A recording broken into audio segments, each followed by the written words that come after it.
Chapter 1. A picture-perfect morning. Sunlight spilled through the tall kitchen windows of the Crestfall home, painting the marble countertops in soft gold. The smell of toasted bread and fresh coffee lingered in the air as Thalen Crestfall adjusted the collar of his shirt, glancing at his reflection in the polished kettle. Behind him, Isolde Vera moved gracefully, pouring juice into 3 glasses, her silk robe brushing against the floor. "Papa, look!" Eloane Kaylees giggled, holding up a lopsided pancake from her plate. "It looks like a heart." Thalen crouched down, smiling warmly at his daughter. "It's perfect," he said, kissing her forehead. The moment felt quiet, warm, almost cinematic. A perfect morning. But then, on the counter, Isolde's phone buzzed. It wasn't unusual for her to get messages from clients, but something about the way her body stiffened made Thalen's brow furrow. Isolde reached for the phone quickly, glancing at the screen before turning it face down. Her lips curved into a small, secretive smile. "Who's that?" Thalen asked lightly, trying to keep his tone casual. "Just a client," Isolde said without looking at him. "They need to reschedule a meeting."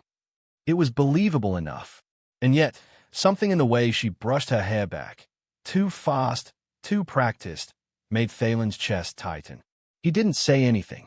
Eloane ran off to grab her school bag, leaving her parents alone in the kitchen. Thalen took a slow sip of coffee, his eyes fixed on the phone lying face down. For the first time, the house felt a little too quiet.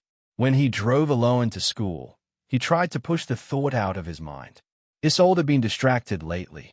Yes, but she was busy with work. There was no reason to assume anything more.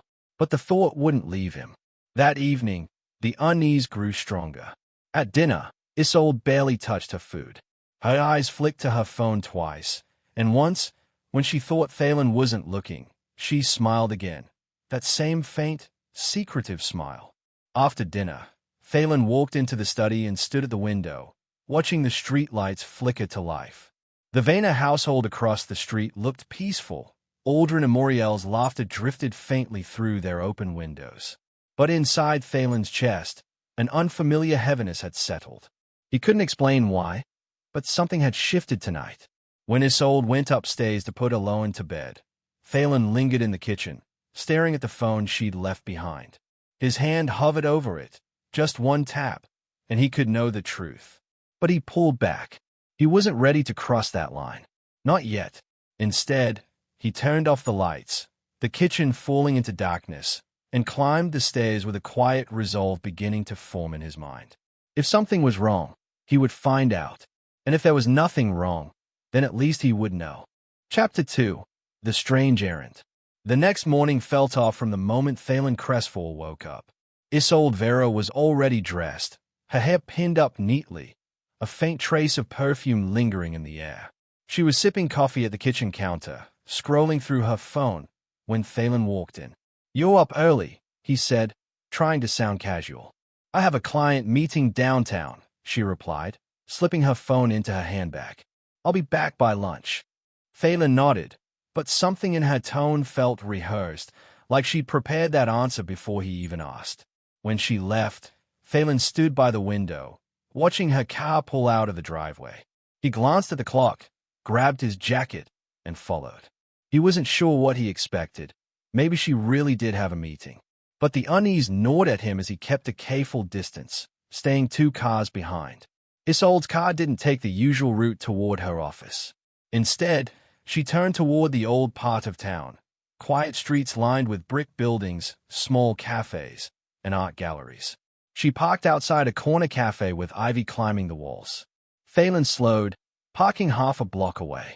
His heart pounded as he watched Isolde step out of the car, her movements deliberate, almost too calm. She adjusted her coat, glanced around once, then walked inside. A few minutes later, a man appeared, tall, broad-shouldered, with dark hair that caught the morning light. Darius Malric. Even from a distance, there was something magnetic about him, the kind of confidence that drew attention without him even trying. He entered the cafe and greeted Isolde with a brief touch to her hand. Casual, but lingering just enough to make Thalen's chest tighten. Thalen couldn't hear what they were saying, but he could see Isolde smiling in a way she hadn't smiled at home in weeks.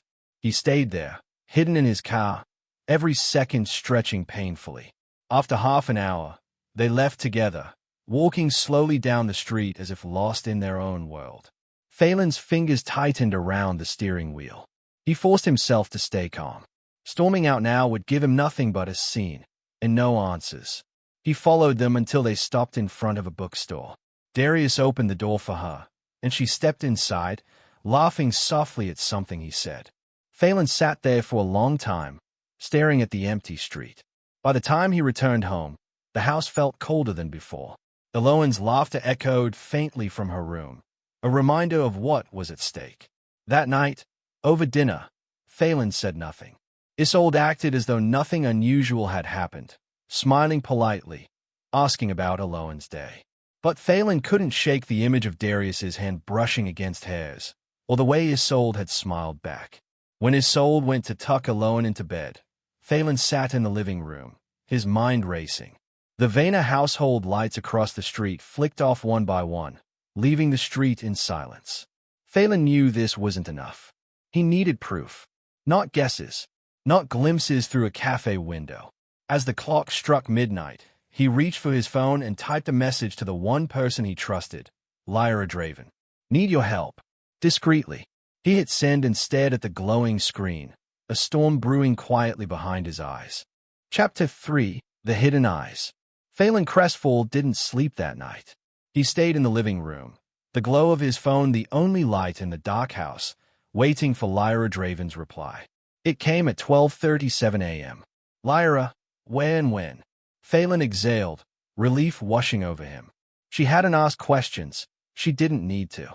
She had been his closest friend since childhood, someone who understood that when Phelan asked for help, it wasn't a small thing. By morning, Isolde Vera was already gone again, leaving only the faint scent of a perfume behind. Phelan kissed Eloan goodbye before school drop-off, then drove to an empty parking lot on the edge of town where Lyra was waiting in her unmarked car. She stepped out, tall and sharp-eyed, her dark trench coat moving like a shadow in the breeze. You look terrible, she said flatly. Phelan gave a humorless laugh. It's been a long week. Tell me what you know, she said, crossing her arms. He told her everything. The cafe, the bookstore, the man named Darius Malric. Every word came out steady, but Lyra could hear the weight behind them. You're not imagining this, she said when he finished. But you need proof before you do anything. Confront her now, and she'll just deny it. You want the truth. You need evidence. Phelan nodded. That's why I called you. They drove back to his house together. The Vena household across the street was quiet, its windows reflecting the morning light. Inside the Crestfall home, Lyra began surveying rooms like a professional, which she was. You'll need cameras here, here, and here, she said, pointing to the living room corner, the kitchen, and the hallway. Small ones. Motion activated. No sound unless it's legal in your district. You don't want this thrown out in court if it comes to that. Phelan watched as she unpacked a small case from her trunk. Tiny black cameras, no larger than coins, and a sleek control tablet. Are you sure you want to do this? She asked, glancing at him. Phelan's jaw tightened. I need to know the truth. Lyra. For me, for Eloan. By afternoon, the house was under quiet surveillance. The cameras blended seamlessly into shelves, corners, and decor. From his phone, Phelan could see each live feed, empty rooms waiting to catch something that might shatter him. That night, Isolde returned late, claiming she had a late client meeting. She moved through the house, calm and graceful as ever, completely unaware of the silent eyes watching her from every corner. Phelan sat in his parked car down the street, watching the feed on his phone. It felt wrong, invasive, but he couldn't stop. At 10:14 p.m., her phone buzzed. On the feed, Phelan saw her glance at it, smile, and type back quickly. Then she went upstairs, humming softly under her breath. It wasn't enough. Not yet. But it was something, a spark of confirmation that set Phelan's resolve like steel. When she finally turned off the bedroom light, Phelan sat in the car for a long time, staring at the darkened house. He didn't feel victorious. He felt like a man standing on the edge of a storm. Chapter 4. The First Crack. 2 days passed in a strange, tense rhythm. Phelan Crestfall went to Wyke, came home, ate dinner, and played with Aloe and Kaylee's, all while pretending everything was normal. But every moment he was away from the house, he kept one eye on the camera feed streaming to his phone. Most of the time, there was nothing, just an empty living room, an empty kitchen, or Isolde Vera quietly folding laundry, humming softly. It almost made him feel guilty, as if he'd gone too far. Almost. On the third evening, he returned home early from work. The sun was just beginning to set, casting warm light across the street. The Vayner household had visitors. Silric Vayner's motorcycle was parked outside, but Phelan barely noticed. He was focused on the notification that had just pinged his phone. Motion detected, living room camera. He walked inside as quietly as he could, heart pounding, and pulled up the live feed. There was Isolde, standing in the living room, a bouquet of fresh lilies in her hands. Her face was lit up with a soft smile, the kind of smile he hadn't seen in weeks. She brought the flowers to her face, inhaled deeply, then picked up her phone and dialed. Phelan turned up the volume slightly. "Hello," she said, her voice light, almost girlish. "Yes, I just got them. They are beautiful, Darius." Phelan's stomach dropped. She laughed softly, brushing a strand of hair behind her ear. "No, Phelan's not home yet." Yes, I'll see you tonight." Her voice was warm, full of something Phelan hadn't heard directed at him in a long time. She ended the call, arranged the flowers in a vase, and placed them in the center of the dining table. Then she went upstairs, humming as though nothing in the world was wrong. Phelan stood frozen, staring at the screen. It felt like someone had knocked the air out of him. His chest was tight, his throat dry. When Isolde returned downstairs a few minutes later, she was dressed differently. Softer makeup, hair loosely falling over her shoulders, perfume lingering in the air. She picked up her keys and left. Phelan stayed still until her car disappeared down the street. Then he sat on the couch, head in his hands, the house silent around him. He didn't confront her when she came home late that night. Didn't ask where she'd been or why she smelled faintly of Darius's cologne. Instead, he stared at the vase of lilies in the middle of the table, the petals open and perfect, mocking him. When everyone was asleep, he messaged Lyra Draven again. "Phelan, it's real." "Lyra, you want me to escalate?" "Phelan, yes. Do it." Lyra's reply was quick. "Lyra, then we make sure there's no denying it next time." Phelan locked his phone and sat in the dark kitchen until dawn. The decision had been made. The next time Darius Malric set foot near his house, there would be no room left for lies. Chapter 5. The Trap is Set. Phelan Crestfall felt like a ghost in his own home. Isolde Vera moved through the kitchen the next morning as if nothing had happened, humming softly while buttering Aloe and Kaylee's toast. She smiled when Phelan walked in, the same smile he had once loved, and for a moment he almost wanted to pretend he hadn't heard anything the night before.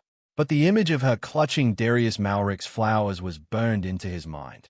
By noon, he was sitting across from Lyra Draven in a quiet corner of the old train station cafe, the one place he knew Isolde would never step foot in. Lyra had a small notepad in front of her, scribbling dates and times like a detective building a case file. "We have enough to confront her," she said, looking up.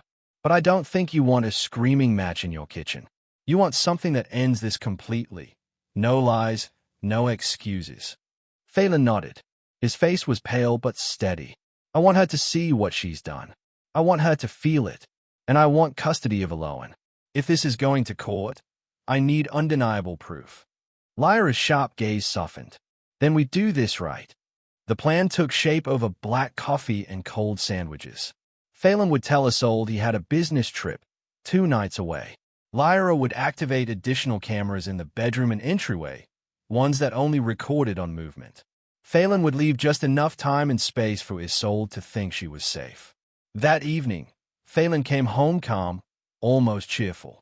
He sat with Aloe, helped her with homework, even joked with Isolde during dinner. The warmth in his voice felt strange, like someone else was speaking through him. "Bad news," he said casually as he rinsed his plate. "I have to go out of town this weekend." Some emergency with the client service. Isolde's fort paused for just a moment before she smiled. That's fine. We'll be here. Phelan caught that tiny flicker in her eyes, the flash of relief, and it only confirmed everything. The next 2 days were spent preparing.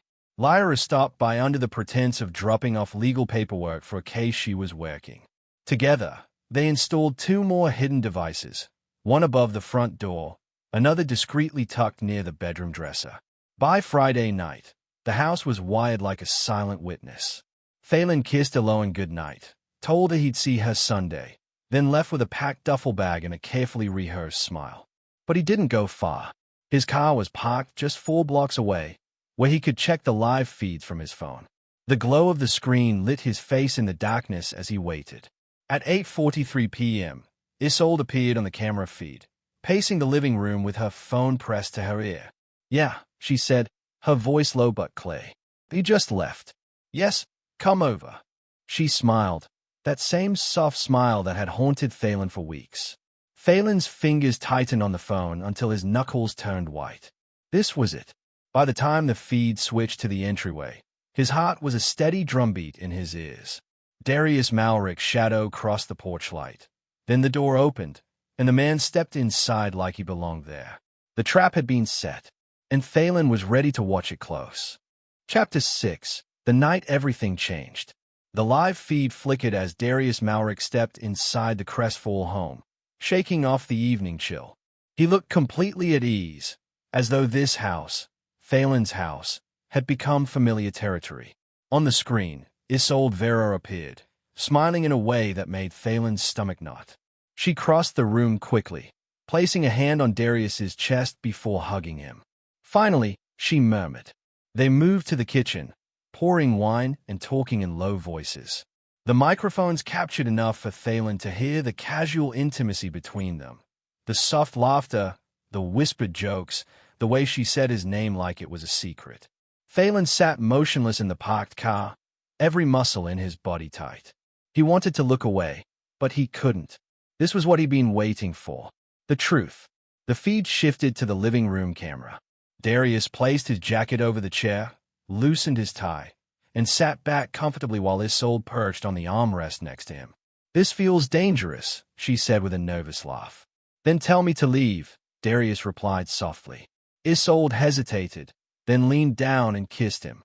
Phelan's hand gripped the steering wheel so hard it hurt. For a moment, the world outside the car seemed to go silent. There it was, the confirmation he had both dreaded and needed. He switched to the bedroom feed. Minutes later, the two of them appeared again, wine glasses still in hand, moving together as though this was a routine, not a mistake. Lyra Draven's voice echoed in his mind from their last meeting. "If you want undeniable proof, you have to let it play out. No interruptions." So he let it play out. He watched every second, not out of cruelty, but because this was his case now. Every detail mattered. Every touch, every smile, every word was evidence. By the time they disappeared from view, Phelan felt hollow. He stayed in the car until the house went dark, until the feed showed nothing but quiet rooms and empty hallways. His phone buzzed with a single message from Lyra. "Lyra, did you get it?" Phelan, "Yes." "Lyra, then don't waste it." The next morning, Phelan returned home early, long before Isolde came downstairs. He moved through the house silently, every corner now feeling different, foreign. The dining table where they'd once shared family breakfast still held the lilies from Darius, the petals beginning to wilt. Eloane came padding into the kitchen, still in her pajamas, her hair a tangled mess. "Papa, you're back," she said, throwing her arms around him. Phelan hugged her tightly, swallowing the lump in his throat. "Go wake Mama," he said gently. "Tell her breakfast is ready." As Eloane ran upstairs, Phelan opened his laptop and began organizing the files Lyra had helped him set up. Every clip, every timestamp, neatly starred. When Isolde walked into the kitchen a few minutes later, she looked startled to see him home so soon. "I thought your trip." "It ended early," Phelan said, his voice calm. Too calm. He poured himself coffee, his movements deliberate, his face unreadable. For the first time in weeks, he felt something close to clarity. It was no longer about suspicion, no longer about wondering if he was imagining things. The betrayal was real, and so was the plan he was about to set in motion. Chapter 7. The Calm Before the Storm. Phelan Crestfall had never felt more composed. He sat at the kitchen table, coffee steaming in his hands, as Isolde Vera moved about the room, acting as though nothing had changed. She asked him about his supposed business trip, about the server emergency, and he answered calmly, offering nothing that hinted at what he now knew. Ilo and Kaylee sat between them, chattering about a school art project, blissfully unaware of the tension that coiled like a live wire in the room. When breakfast was over, Phelan kissed Eloan's head, grabbed his laptop bag, and said he had errands to run. But instead of heading to work, he drove across town to meet Lyra Draven in the small office she used for private investigations. She had already printed still frames from the footage, crisp, clear, time-stamped. On the desk sat a neatly organized folder, evidence package. "This is enough," she said, tapping the folder. "Any lawyer worth their salt will tell you this is open and shut for custody if it comes to that." Phelan nodded, sliding the folder toward himself. His fingers rested on it for a long moment before he spoke. "I'm not just thinking about court anymore," he said quietly. "I want them to see what they did. Not just me knowing, not just lawyers and judges. I want them to face it." Lyra leaned back in her chair, studying him. "You want to confront them together?" "Yes," Phelan said. "In this house. On my terms." She didn't argue. Instead, she gave a single sharp nod. "Then you wait until the next time. Don't tip your hand. Make sure they are both there, and then walk in." When Phelan left her office, he felt the first real sense of control since this had begun. The fear that had eaten away at him had hardened into something cold and sharp. Back home, he was almost unnervingly calm. He played with Eloan, helped her with homework, even sat with Isolde and watched a late-night movie. She seemed relieved, as though she believed the worst of his suspicion had passed. But that night, when she went upstairs to shower, Phelan sat alone in the dark living room, scrolling through the saved clips on his phone. Each one reminded him why he was doing this, not out of rage, but out of a need to end the charade cleanly, decisively. The next 2 days passed in a quiet rhythm. Phelan worked from home, kept his distance, and said nothing about the weekend. He noticed the way Isolde checked her phone when she thought he wasn't looking, the way her mood lifted every time it buzzed. On Friday evening, while Eloan stayed at the Vayner household for a sleepover with her grandparents, Phelan made his move. He packed another overnight bag and left it by the door. "Another trip," he told Isolde casually. "I'll be back Sunday." She smiled just a little too quickly. "Safe travels."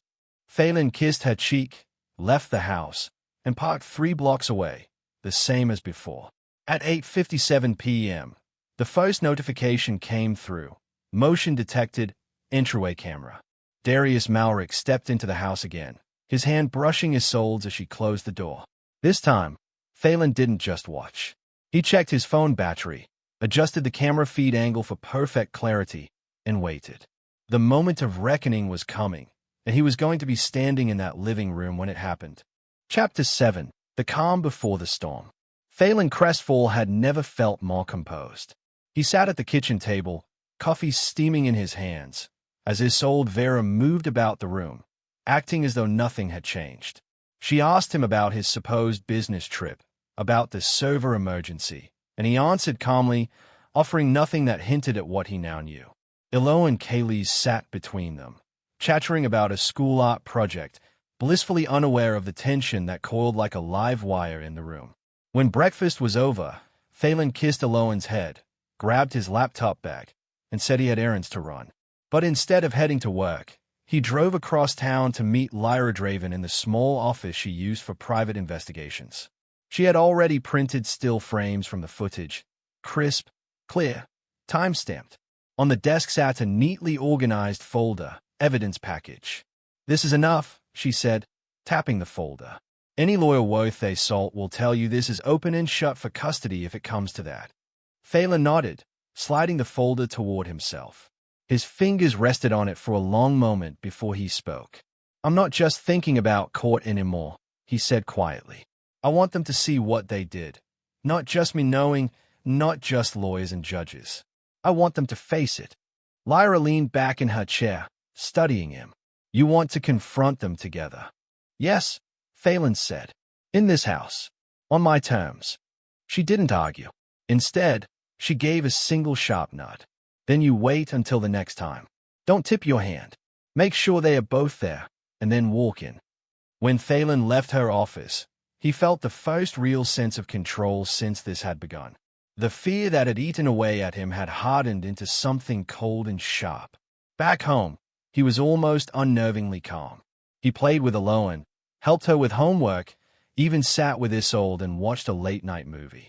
She seemed relieved, as though she believed the worst of his suspicion had passed. But that night, when she went upstairs to shower, Phelan sat alone in the dark living room, scrolling through the saved clips on his phone. Each one reminded him why he was doing this, not out of rage, but out of a need to end the charade cleanly, decisively. The next 2 days passed in a quiet rhythm. Phelan worked from home, kept his distance, and said nothing about the weekend. He noticed the way Isolde checked her phone when she thought he wasn't looking, the way her mood lifted every time it buzzed. On Friday evening, while Aloan stayed at the Vayner household for a sleepover with her grandparents, Phelan made his move. He packed another overnight bag and left it by the door. Another trip, he told Isolde casually. I'll be back Sunday. She smiled just a little too quickly. Safe travels. Phelan kissed her cheek, left the house, and parked 3 blocks away, the same as before. At 8:57 p.m., the first notification came through. Motion detected, entryway camera. Darius Malric stepped into the house again, his hand brushing Isolde's as she closed the door. This time, Phelan didn't just watch. He checked his phone battery, adjusted the camera feed angle for perfect clarity, and waited. The moment of reckoning was coming, and he was going to be standing in that living room when it happened. Chapter 9. The First Strike. The night after the confrontation was eerily quiet. Phelan Crestfall didn't go home. Instead, he stayed at a small apartment above a friend's garage, a place he hadn't been to in years but still had a key for. He sat on the edge of the bed, staring at the folder of evidence on the nightstand. The house he'd left behind replayed in his mind. Isolde Vera's wide, tear-filled eyes, Darius Malric frozen in stunned silence. But there was no satisfaction in the memory, only a strange emptiness. By morning, that emptiness had hardened into purpose. He met Lyra Draven at her office again, handing her the folder and the USB drive containing the full footage. This is everything, Phelan said. Every clip, every angle. I want it locked down, encrypted, whatever you need to do to make it admissible. Lyra flipped through the still frames and nodded. This is solid. You're ready for the next step. What's the next step? Family court, she said simply. You want Aloan with you full-time? You go through the proper channels. This, she tapped the folder, will make sure the judge understands why. Phelan exhaled slowly. Do it. That evening, he returned to the Crestfall home for the first time since the confrontation. Isolde was sitting at the dining table, pale and quiet, the lilies on the table now drooping and brown. Where have you been? She asked, her voice brittle. Thinking, Phelan said simply. She looked down at her hands. I made a mistake. You made choices, he corrected, his tone calm but firm. And now there are consequences. Phelan, please. This isn't just about us anymore, he said, his voice low. Aloan deserves a stable home. She deserves honesty. Her lip trembled, but she said nothing. The next morning, papers were filed. By the end of the week, Isolde received the official notice, a custody petition naming Phelan as the primary guardian. The confrontation that followed was quieter but sharper than anything before. You're taking my daughter away from me. Isolde's voice was raw, cracking. I'm protecting her, Phelan said evenly. From chaos, from confusion, from watching her parents tear each other apart under the same roof. You think you can just erase me, she spat, anger flashing through her tears. No, Phelan said, his gaze steady. But I can make sure she grows up in a house where she never has to wonder if love means betrayal. For a long moment, they just stared at each other, two people who had once shared everything now standing on opposite sides of a widening canyon. When Phelan walked away, Isolde sank into the chair, her hands shaking. Across town, Darius Malric sat in his office, staring at his phone. He hadn't heard from Isolde since that night. But now, seeing the court notice forwarded to him by one of his colleagues, he realized this wasn't just about a marriage ending. This was war, and Phelan was winning. Chapter 10. The Courtroom Showdown. The courtroom smelled faintly of polished wood and old paper, a place where truth could not be hidden, at least not for long. Phelan Crestfall sat at the petitioner's table, his suit crisp, his expression calm but unreadable. Beside him, Lyra Draven organized the files with clinical precision. Across the aisle, Isolde Vera sat stiffly, her hands clasped so tightly her knuckles were white. Darius Malric was there too, seated 2 rows back, his jaw tight, gaze fixed on the floor. When the judge entered, everyone stood. The air felt heavy, every breath charged with anticipation. "Mr. Crestfall," the judge began, "you're requesting full custody of your daughter. Please explain why." Phelan stood. His voice was measured, steady, the voice of a man who had spent nights preparing every word. "Your Honor," he said, "I am not here to punish my wife. I am here to protect my daughter. I have evidence that the home environment has been compromised, that my wife repeatedly brought another man into our house during my absence, while our child slept upstairs." Gasps rippled through the gallery. Isolde flinched. Lyra tapped the screen of the tablet and a large monitor lit up. The first still frame appeared. Isolde and Darius in the living room. Time-stamped. Unmistakable. The judge leaned forward, frowning. "Is this verified?" "Yes, Your Honor," Lyra said firmly. "Collected legally, with time and date stamps intact." Then came the video. The room went so silent that the faint hum of the air conditioner was suddenly deafening. On the screen, Isolde's laughter filled the courtroom, followed by her voice saying, "Yes, I'll see you tonight." Then Darius appeared, stepping into the house, smiling as if he belonged there. Isolde buried her face in her hands. When the clip ended, Phelan remained standing. "Your Honor," he said quietly, "this is the environment my daughter has been living in. I want her to grow up in a house where trust is not broken in front of her eyes." The judge nodded slowly. "Mrs. Vera, do you wish to respond?" Isolde stood, her face streaked with tears.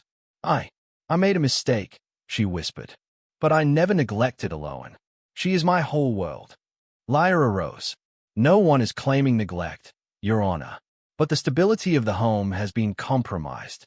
This isn't about punishing Mrs. Vera. It's about protecting the child's emotional well-being." The judge turned to Darius.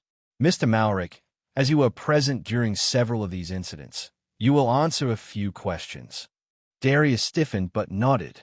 Under oath, he admitted to the affair. His voice was low, stripped of the confidence he usually carried. "Yes," he said, "I knew she was married. I knew about the child. I didn't think it would get this far." "Did you ever stay overnight in the home?" Lyra pressed. Darius hesitated, then nodded. "Yes, once." A murmur swept the courtroom. Phelan didn't move, didn't flinch. He just stood there, hands clasped in front of him, letting the truth do its work. When the session ended, the judge called for a recess before delivering a temporary ruling. Isolde remained seated, staring at the table, her tears falling silently. Darius stood to leave but stopped when Phelan walked past him. Phelan's eyes were cold, steady. "You're done here," he said quietly. Darius didn't argue. He left without a word. Outside the courthouse, cameras from local news stations were waiting. Reporters shouted questions, but Phelan kept walking, the folder of evidence in his hand, the weight of his decision sitting heavy on his shoulders. This wasn't victory yet, but the scales had shifted, and Isolde knew it. Chapter 11. The Verdict. The courtroom was hushed as everyone filed back in. Phelan Crestfall stood tall, his hands folded neatly in front of him, his expression composed but taut. Across the aisle, Isolde Vera looked smaller than she ever had, her shoulders slumped, eyes red from crying. The judge cleared his throat, his gaze sweeping over the room. Having reviewed the evidence and testimony, it is the court's determination that the environment in the Crestfall home has been compromised to the extent that the child's emotional well-being could be at risk. Isolde's breath caught audibly. Effective immediately, the judge continued, primary custody of Eloan Kayleys will be awarded to her father, Mr. Crestfall. Mrs. Vera will retain visitation rights under a structured schedule to be reviewed in 6 months. The gavel struck. The sound echoed like a gunshot. Isolde covered her mouth, tears spilling freely now. Phelan closed his eyes briefly, his jaw tight, not in triumph, but in grim acceptance. When court adjourned, Isolde didn't move. It was as if the air had been knocked out of her. Phelan gathered the folder of documents from the table, tucking them under his arm. He walked over to where she sat, his expression unreadable. "I didn't want this," he said softly. She looked up at him, her face streaked with tears. "Then why does it feel like you burned everything to the ground?" "Because it already was," he said quietly. "I just stopped pretending." She shook her head, a sob catching in her throat. "Eloan, she needs me." "She'll still have you," Phelan said, his voice steady but heavy. "But she needs stability more. She needs to know what trust looks like." Isolde stood abruptly and turned away, her shoulders shaking as she walked toward the exit. Outside, the courthouse steps were crowded with reporters, but Phelan ignored them all. He made his way to his car, slid inside, and let out a long, shuddering breath. Later that evening, Eloan came running into his arms as soon as he walked into the Crestfall home. She had been staying with the Vayners during the trial, shielded from the storm. "Papa, are we going home now?" she asked, her voice hopeful. "Yes," Phelan said, hugging her tightly. "We're home." As he tucked her into bed that night, the house was quiet, the air strangely still. The lilies on the dining table had withered completely, the petals scattered like brittle reminders of what had been lost. Downstairs, Isolde Keyes sat on the counter. She had returned only to collect a few things before leaving for the night. For a moment, Phelan stood in the living room, staring at the empty space where Darius's jacket had once hung over the chair. This was his house now, his and Eloan's. But the silence felt heavier than victory. When he stepped outside for air, the Vayner household across the street was lit warmly, Aldrin and Muriel's laughter carrying faintly on the breeze. It reminded Phelan that life went on, no matter how much it hurt. Back inside, he sat at the kitchen table, the court order spread out in front of him. It was over. But tomorrow, everything would have to start again. New routines, new rules, a new version of life. And somewhere across town, he knew Isolde was sitting alone, staring at the empty space where her daughter should have been. Chapter 12. The Last Goodbye. The knock came late on a Sunday evening. Phelan Crestfall was sitting on the living room couch, a book in his hand, Eloan Kayleys asleep upstairs. The house was calm, peaceful, the kind of quiet that had been missing for months. When he opened the door, Isolde Vera stood on the porch. Her hair was damp from the light drizzle outside, her face pale but determined. "Can we talk?" she asked softly. Phelan stepped aside. "Eloan's asleep," he said quietly. Isolde nodded, stepping inside. She looked around the house slowly, as if memorizing every detail. The flowers were gone from the table. The wine glasses had been put away. The space was clean, almost sterile, as though it had been purged of ghosts. "I needed to see this one more time," she said, her voice breaking. "Our home." "It's still your home," Phelan said evenly. "You'll always have a place here when it comes to Eloan." She turned to him, her eyes glistening. "I didn't come to fight about custody. I came because I need you to know. I never wanted to hurt you. I don't even know when I stopped being the woman you married." Phelan studied her for a long moment. "I think we both knew it was ending long before it actually did." Tears slid down her cheeks. "I loved you, Phelan. I still do, in some way." He shook his head gently. "You loved what we used to be. And maybe I did too. But we can't keep living in something that doesn't exist anymore."